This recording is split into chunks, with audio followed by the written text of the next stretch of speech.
आज का जो हमारा टॉपिक है वो है potential energy of A spring. अब पोटेंशियल एनर्जी के बारे में हमने लास्ट टॉपिक में डिस्कस किया कि पोटेंशियल एनर्जी क्या होता है। तो जितना हम वर्क डन करेंगे तो वो वर्क डन क्या रहता है, वो स्टोर रहता है उस बॉडी में।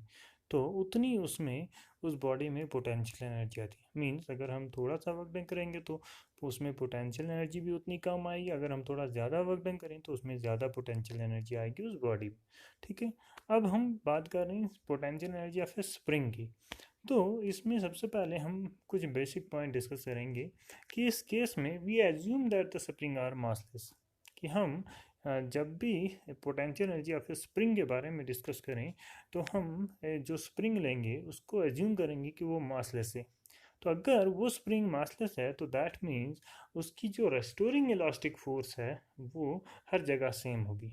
अब रेस्टोरिंग इलास्टिक फोर्स या सीधे आप कह सकते हो स्प्रिंग फोर्स। ठीक है। थोड़ा डिस्कस करते हैं इसी के बारे में कि रेस्टोरिंग इलास्टिक फोर्स क्या होता है या स्प्रिंग फोर्स किसको कहते हैं। तो हमने यहाँ पे एक स्प्रिंग ली। तो इस स्प्रिंग पे हम यहाँ पे एक फोर्स लगा रहे हैं। तो मान लो 10 न्यूटन फोर्स हमने यहाँ पे लगाई इस पे। ठीक है। अब इस पे 10 न्यूटन फोर्स लगाई तो मान लो इसको हमने 2 मीटर इसकी लेंथ बढ़ा दी। ठीक है। तो हुक्स लॉ के मुताबिक हुक्स लॉ क्या कहता है, Hooke's restoring force is directly proportional to stretch और कंप्रेशन ऑफ ए स्ट्रिंग।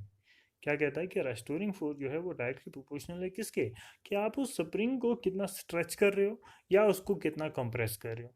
ठीक है।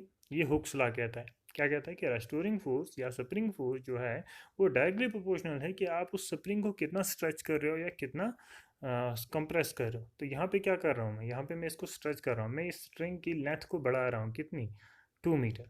ठीक है। तो अगर डायरेक्टली प्रोपोर्शनल है तो दैट मीन्स अगर मैंने यहाँ पे इस पे 10 न्यूटन फोर्स लगाई तो इस पे क्या होगा, यहाँ पे एक रेस्टोरिंग फोर्स डेवलप होगी। और वो रेस्टोरिंग फोर्स कहाँ डेवलप होगी, अपोजिट डायरेक्शन में। ठीक है। और वो कितनी होगी, वो भी 10 न्यूटन होगी। ठीक है। कहाँ, इस डायरेक्शन में। और यहाँ पे कितना में हुआ, 2 मीटर डिस्प्ले ये लेंथ बढ़ गई इसकी, तो यहाँ पे भी कितनी बढ़ेगी, 2 मीटर इसकी लेंथ बढ़ेगी। ठीक है। तो अगर हम अब बात करें कि रेस्टोरिंग फोर्स कितनी डेवलप हुई, तो यहाँ इस पॉइंट पे कितनी रेस्टोरिंग फोर्स डेवलप हुई, तो उसका फार्मूला है कि जो मैंने कहा कि हुक्स लॉ के मुताबिक जो रेस्टोरिंग फोर्स को हम एफ से डिनोट करें। ठीक है। किसके बराबर होता है, के एक्स के बराबर। ठीक है। अब F is equal to K x. ये एक्स क्या है, या एक्स है कि हमने कितनी लेंथ बढ़ाई इसकी। तो लेंथ कितनी बढ़ाई, 2 मीटर यहाँ बढ़ी, 2 मीटर यहाँ बढ़ी, टोटल कितनी लेंथ बढ़ी, 4। फोर्स कितनी लगी, 10। तो 10 4 ज़ा 40। तो यहाँ इस पॉइंट पे रेस्टोरिंग फोर्स जो है इस स्प्रिंग में डेवलप हुई कितनी, 14 न्यूटन। या स्प्रिंग फोर्स कितनी डेवलप हुई, 14 न्यूटन। तो यहाँ पे कितनी, यहाँ पे भी हुई 2 मीटर, यहाँ बढ़ गया 2 मीटर, यहाँ बढ़ गया 4। फोर्स कितनी, 10 न्यूटन। तो 10 × 4, 14 न्यूटन यहाँ पे भी। तो क्या कहता है कि रेस्टोरिंग फोर्स हर एक पॉइंट पे क्या होगी, is in spring is same everywhere. Restoring force हर एक पॉइंट पे, उस स्प्रिंग के हर एक पॉइंट पे क्या होगी, सेम होगी। Restoring elastic force in spring is same everywhere. ठीक है। उसके बाद डायग्राम पे जाने से पहले हम क्या करेंगे, हम कुछ पॉइंट्स को डिस्कस करेंगे कि to produce compression or extension in a spring two equal and opposite forces are to be applied on the spring. अभी मैंने डिस्कस किया कि अगर हम कंप्रेशन करें स्प्रिंग का या एक्सटेंशन करें, चाहे कंप्रेशन या कंप्रेस करें उस स्प्रिंग को या एक्सटेंड करें उसको, तो वहाँ पे दो फोर्सेस लगेंगी। आप जो एक फोर्स लगा रहे हो, ठीक है, तो अगर आप फोर्स लगा रहे हो 10 न्यूटन, तो क्या होगा, वहीं पे 10 न्यूटन फोर्स जो है वो रेस्टोरिंग फोर्स डेवलप होगी। ठीक है। In equilibrium restoring force develop due to elasticity of the spring. क्या कहता है कि वहाँ पे क्या होगा, एक इक्विलिब्रियम जो है वो बनेगा। क्यों, क्योंकि हमने 10 न्यूटन फोर्स लगाई, रेस्टोरिंग फोर्स भी डेवलप होगी 10 न्यूटन की। ठीक है।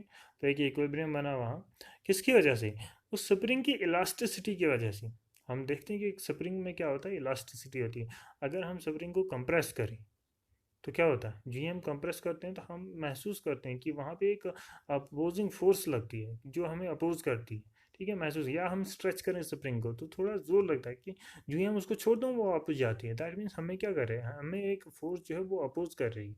तो वहाँ वो जो अपोज कर रही है मोशन, वो जो फोर्स अपोज कर रही है वो किसकी वजह से आती है, उस वो इलास्टिसिटी की वजह से आती है, जो स्प्रिंग में इलास्टिसिटी होती है। ठीक है, और वो फोर्सेस क्या होती हैं, always opposite to the applied force. वो फोर्स जो है हमेशा अपोजिट में लगती है। हमने 10 न्यूटन फोर्स इधर लगाई, वो कहाँ लगेगी, वो अपोजिट डायरेक्शन में लगेगी। ठीक है, a definite amount of work done has to be done against the restoring force both in compression or in stretching the spring।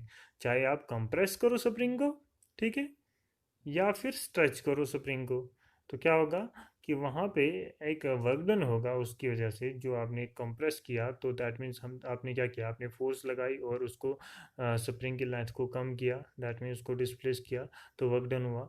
अगर स्ट्रेच किया तो क्या किया, आपने फोर्स लगाई और उसकी वो लेंथ को क्या किया, बढ़ा दिया, तो क्या हुआ, फिर से वर्क डन हुआ। ठीक है, this work done is stored in the spring in the form of elastic potential energy of the spring.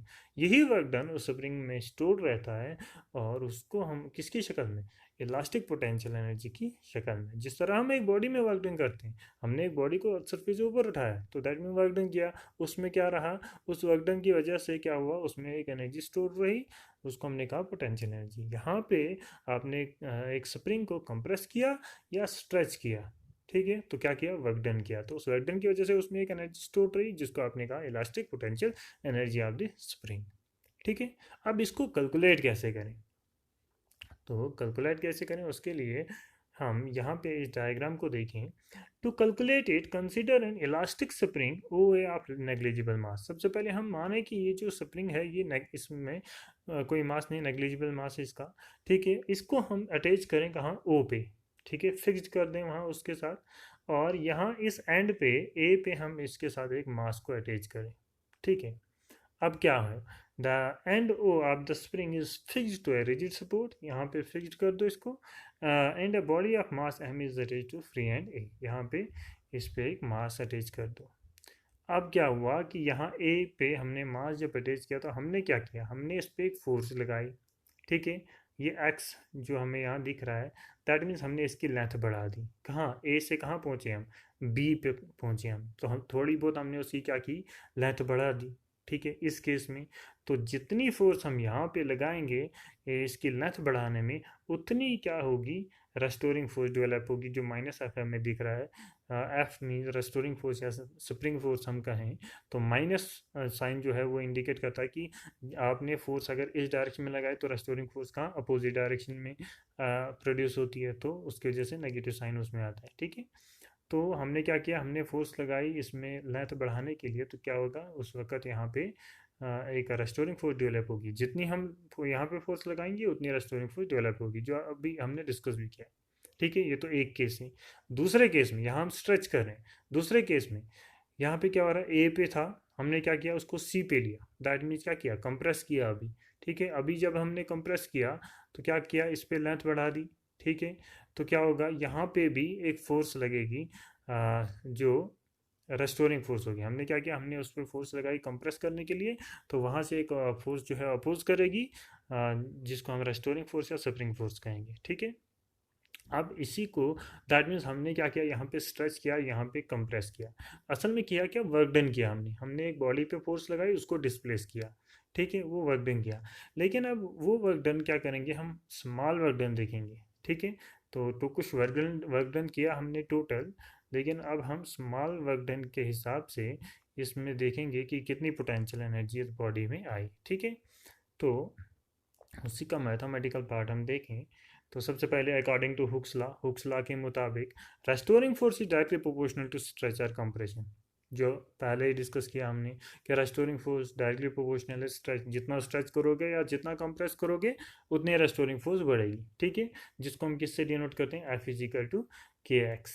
ठीक है, अब ये असल में तो होता है F is directly proportional to X, तो प्रोपोर्शनलिटी हटेगी तो क्या आता है, F is equal to K X लिखते हैं हम। ठीक है, अब स्मॉल वर्क डन कहा मैंने। अब हमने टोटल वर्क डन तो किया कुछ, लेकिन हम क्या करेंगे, हम स्मॉल वर्क डन निकालेंगे और फिर उसकी इंटीग्रेशन करेंगे तो हमारे पास टोटल वर्क डन निकलेगा। जितना टोटल वर्क डन निकलेगा दैट मीन्स उतनी पोटेंशियल एनर्जी उसमें बढ़ेगी, तो उसी को कैलकुलेट करेंगे। तो सबसे पहले हम लिखेंगे D W small work done is equal to किसके बराबर, F D X. F minus F है क्योंकि रेस्टोरिंग फोर्स अपोजिट डायरेक्शन में लगती है, ठीक है, तो उसकी वजह से नेगेटिव साइन, तो फोर्स इंटू डिस्प्लेसमेंट, ठीक है। एफ किसके बराबर, के एक्स के बराबर, तो के एक्स की वैल्यू पुट की मैंने यहाँ पे डी एक्स सेम। फिर इंटीग्रेशन करो स्मॉल वर्क डन की, ठीक है, तो कहाँ से, जीरो से एक्स तक, ठीक है। आप कहीं ऐसी जगह थे जहाँ पे आपने कंसिडर किया ज़ीरो, फिर आपने उस बॉडी को एक्स तक लिया, तो वहाँ तक हम वर्क डन कैलकुलेट करेंगे, ठीक है। स्मॉल वर्क डन करते जाएंगे तो क्या होगा, के एक्स डी एक्स की इंटीग्रेशन होगी। के कांस्टेंट टर्म में तो बाहर रहेगी, ठीक है। अंदर क्या बचा, x D x. X D x की इंटीग्रेशन जब हम करेंगे तो क्या होगा, एक्स स्क्वायर अपॉन टू, ठीक है, लिमिट जीरो टू एक्स, ठीक है। अब integration of small work done तो हम डब्ल्यू लिख सकते हैं is equal to K x square upon two, upper limit minus lower limit, तो एक्स यहाँ square x square upon two minus zero, ठीक है। तो क्या बचा, खाली एक्स स्क्वायर बचा। तो वर्क डन किसके बराबर, जितना हम वर्क डन करेंगे उतनी उसमें क्या होती है, पोटेंशियल एनर्जी होती है। तो हम लिख सकते हैं W is equal to potential energy, ये हमने ऑलरेडी डिस्कस भी किया है पिछले टॉपिक्स में। तो इज इक्वल टू किसके बराबर, एक्स स्क्र अपॉन टू। तो क्या मैं इसको अलहदा करके अगर लिखूँ तो वन अपॉन टू लिख सकता हूँ, फिर के ये वाला एक्स स्क्र को अलहदा लिखें, तो पोटेंशियल एनर्जी या वर्क डन किसके बराबर निकला, one upon to K x square के बराबर निकला। ये था हमारा पोटेंशियल एनर्जी या फिर स्प्रिंग। तो इसी का अब अल्टरनेटिव पार्ट हम देखें तो दूसरे तरीके से भी हम पोटेंशियल एनर्जी निकाल सकते हैं, तो उसको डिस्कस करते हैं थोड़ा। तो अल्टरनेटिव मेथड हम देखें तो अल्टरनेटिव मेथड को डिस्कस करें हम। ओ पे हम एक स्प्रिंग मानेंगे जिस पे हम फोर्स लगाएंगे। अब इस पे हम फोर्स लगाएंगे तो क्या होगा, इसकी लेंथ बढ़ेगी स्प्रिंग की, ठीक है, इसकी लेंथ बढ़ेगी। अब एक्स एक्सिस रिप्रेजेंट करता है कि कितनी इसकी लेंथ बढ़ी, वाई एक्सिस रिप्रेजेंट करेगा कि कितनी इस पर फोर्स लगी।